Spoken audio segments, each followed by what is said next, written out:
안녕하세요. 배구도사입니다. 오늘은 아시아쿼터 자유계약제와 메가와티 영입 전쟁 이야기를 해보겠습니다. 2024-2025 시즌 정관장을 13년 만에 챔피언 결정전으로 끌어올린 이름, 바로 인도네시아 특급 공격수 메가와티입니다. 이제 이 한 명의 이름을 둘러싸고 V리그 전체의 판도가 다시 요동치려 하고 있습니다.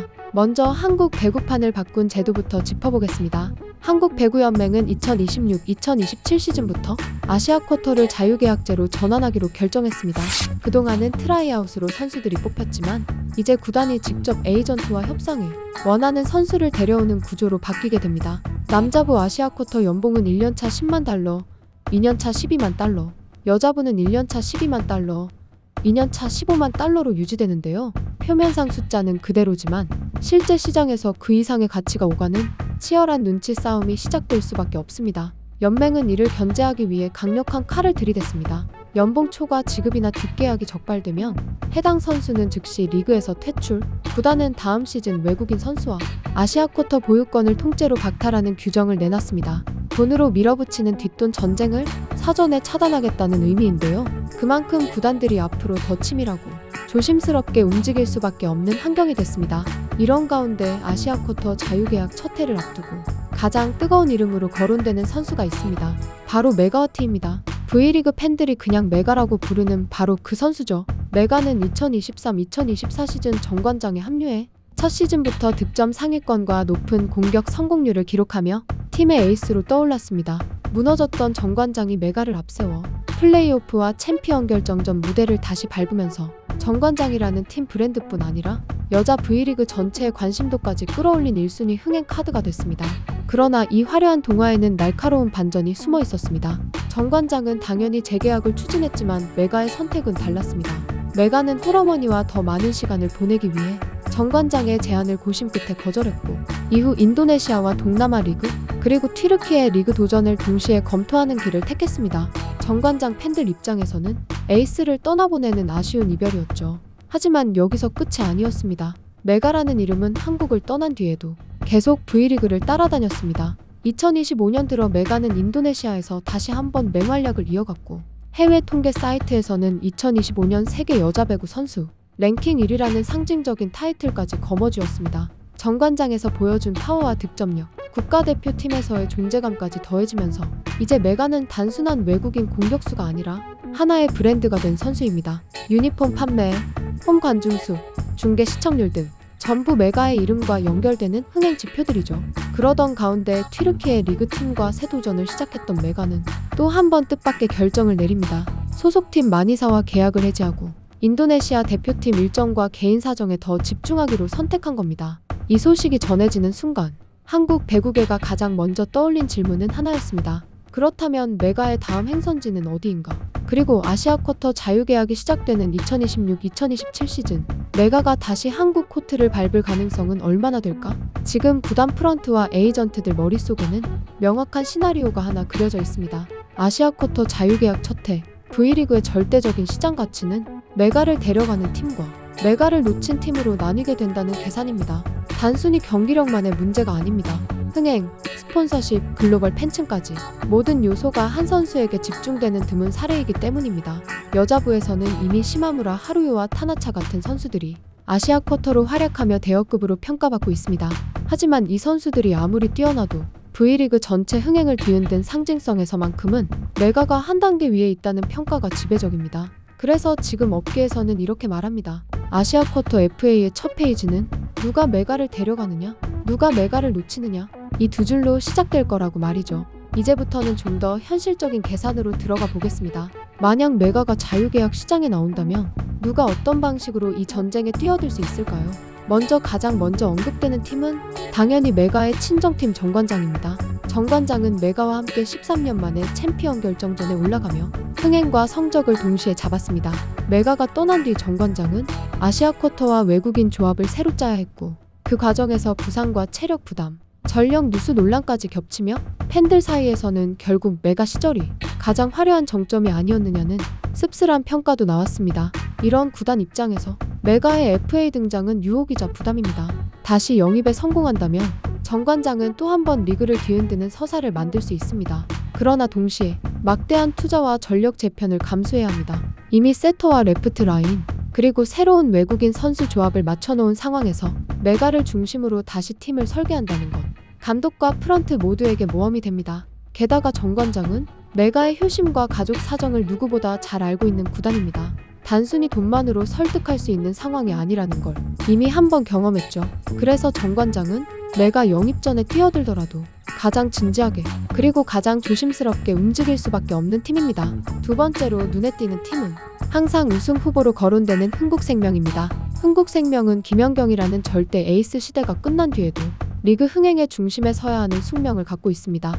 김연경의 은퇴로 비워진 상징성, 라셈과 국내 에이스들을 앞세운 공격력은 충분하지만 리그 전체 시선을 한몸에 끌어당길 새로운 아이콘을 찾는 데에는 아직 갈증이 남아있습니다. 여기에 메가의 이름이 얹힌다면 그 파급력은 상상을 초월합니다.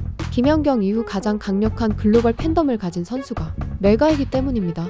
흥국생명 입장에서 메가 영입은 단순 전력 보강이 아니라 리그 패권, 스폰서십, 글로벌 브랜드 확장까지 한 번에 노릴 수 있는 카드입니다. 문제는 샐러리 캡과 팀 밸런스입니다. 흥국생명은 이미 국내 최고급 연봉을 받는 선수들이 여러 포진에 있고 외국인 선수와 아시아 쿼터에 배분해야 할 재정 여력도 한정적입니다. 게다가 메가를 데려온다는 건 공격 패턴을 메가 중심으로 재구성해야 한다는 뜻입니다. 국내 에이스들의 볼 소유권이 줄어들 수 있고 이는 곧 팀 내 위상과 역할 재조정으로 이어집니다. 강력한 전력 상승이 보장되는 동시에 팀캠이라는 예민한 변수가 등장하는 부분입니다. 세 번째 시나리오는 조용히 칼을 가는 현대건설입니다. 현대건설은 그동안 시스템과 조직력, 그리고 중앙 블로킹을 기반으로 한 안정적인 배구를 해왔습니다. 라셈과 같은 강력한 공격 옵션, 탄탄한 미들 블로커 라인으로 항상 우승권에 머무르는 팀인데요. 현대건설이 메가를 노릴 경우 리그 판도는 완전히 다른 그림이 됩니다. 지금까지 현대건설은 특정 스타 한 명의 개인기보다 세터와 센터 조합, 국내 레프트들의 고른 득점, 이런 구조에 더 익숙한 팀이었습니다. 그런데 여기에 메가 같은 절대 득점원이 들어온다면 현대건설은 시스템과 스타 파워를 동시에 가진 팀으로 변합니다. 경기력만 놓고 보면 메가를 가장 효율적으로 활용할 수 있는 팀이 현대건설이라는 분석도 나옵니다. 탄탄한 리시브 라인, 세터의 볼 배분 능력, 정교한 중앙 속공과의 조합까지 이 모든 것들이 메가의 파워를 극대화할 수 있는 환경이기 때문입니다. 다만 현대건설은 항상 과감한 도전보다는 조금 더 안전한 선택을 중시해온 구단이라는 이미지가 있습니다. 메가 영입은 분명 엄청난 전력 업그레이드지만 연봉 구조, 팀 컬러 변화 등 이 모든 것을 한 번에 뒤흔드는 빅딜이기 때문에 프런트의 결단이 필요합니다. 네 번째로 주목해야 할 팀은 늘 하위권에서 반전을 꿈꾸는 페퍼저축은행입니다. 페퍼저축은행은 창단 이후 외국인 선수와 아시아 쿼터 카드 선택에서 번번이 실패하며 성적 부진과 흥행 부진 두 가지 악재를 동시에 겪어왔습니다. 이런 팀이 메가 영입전에 올인할 경우 그야말로 리그 전체를 뒤집는 사건이 됩니다. 정관장에서 이미 검증된 메가를 데려오는 순간 페퍼저축은행은 단숨에 중위권 이상을 노릴 수 있는 팀으로 변신합니다. 지역 연고, 신생 구단 이미지, 젊은 팬층 공략 등 이 모든 요소가 메가라는 이름과 합쳐졌을 때 새로운 흥행 모델을 만들 수 있습니다. 문제는 현실적인 자원입니다. 페퍼저축은행이 메가에게 제시할 수 있는 연봉과 옵션이 상위권 구단들과의 경쟁에서 얼마나 설득력을 가질 수 있을지, 그리고 메가가 진짜 선택할 만한 전력과 비전을 보여줄 수 있을지가 관건입니다. 여기에 한국도로공사, GS칼텍스, IBK기업은행 같은 팀들도 상황에 따라 언제든지 메가 영입 시나리오 테이블에 올라올 수 있습니다. 특히 도로공사와 GS칼텍스는 이미 아시아 쿼터 제도 속에서 타나차 같은 대여급 자원을 활용해본 경험이 있는 팀들입니다. 이들 팀이 메가 영입에 뛰어든다면 V리그 여자부 전체가 하나의 거대한 경매장처럼 숨죽이며 움직이는 그림이 펼쳐질 수밖에 없습니다. 이제 가장 중요한 질문으로 넘어가 보겠습니다. 정말로 메가가 아시아 쿼터 자유계약 첫 해에 다시 V리그 코트에 설 가능성은 얼마나 될까요? 먼저 메가의 입장에서 생각해 보겠습니다. 메가는 이미 인도네시아부터 태국, 베트남, 한국, 튀르키예까지 여러 리그를 경험한 선수입니다. 국내 팬들이 생각하는 것보다 선수 입장에서 선택지는 훨씬 다양합니다. 유럽 상위 리그로 계속 도전할 수도 있고 모국 리그에서 에이스로 활약하며 대표팀과 가족, 개인 생활의 균형을 택할 수도 있습니다. 실제로 정관장을 떠날 당시에도 메가의 결정에는 홀어머니 건강과 가족 사정이 깊게 깔려 있었습니다. 즉 메가에게 V리그 복귀는 단순히 돈과 명예의 문제가 아니라 삶 전체의 균형을 어떻게 맞출 것인가라는 훨씬 복합적인 선택입니다. 그럼에도 불구하고 V리그는 여전히 메가에게 매력적인 무대입니다. 정관장에서 이미 입증한 득점 생산율, 한국 팬들의 열광적인 응원, 그리고 아시아 전체에서 쏟아지는 관심까지 생각하면 흥행과 브랜드 측면에서는 어느 리그와 비교해도 손색이 없습니다. 여기에 아시아 쿼터 자유계약이라는 새로운 제도까지 더해지면서 메가 입장에서도 조건만 맞는다면 다시 한번 한국 무대를 진지하게 고민해볼 명분이 생긴 상황입니다. 반대로 구단들의 입장에서는 메가 영입이 축복이자 독이 될 수 있습니다. 메가를 데려오는 순간 팀은 바로 우승 후보로 올라설 수 있습니다. 하지만 그 과정에서 연봉 구조가 흔들리면 국내 선수들의 상대적 박탈감, 팀 분열, 셀러리캡 압박이라는 부작용도 따라옵니다. 또 하나 중요한 변수는 연맹의 강력한 제재 규정입니다. 조금이라도 시장 가격을 맞춰보겠다고 선수에게 편법 혜택을 주거나 에이전트와 비공식 계약을 시도하다 적발되면 해당 구단은 최소 몇 년 동안 외국인과 아시아 쿼터를 활용할 수 없는 막대한 리스크를 떠안게 됩니다. 메가 한 명을 잘못 데려왔다가 구단 미래 전체를 날릴 수도 있다는 이야기죠. 그래서 앞으로 아시아 쿼터 자유계약 시대의 구단들은 이 두 가지 사이에서 줄타기를 해야 합니다. 우승과 흥행을 위해 얼마나 공격적으로 움직일 것인가, 리스크와 팀 컬러, 샐러리 구조를 지키기 위해 어디까지 선을 그을 것인가. 메가는 이 딜레마의 한가운데 서 있는 가장 상징적인 이름입니다. 팬들의 시선도 복잡합니다. 한쪽에서는 이렇게 말합니다. 리그 전체 흥행을 위해서라도 메가 같은 슈퍼스타가 다시 한국에 와야 한다고.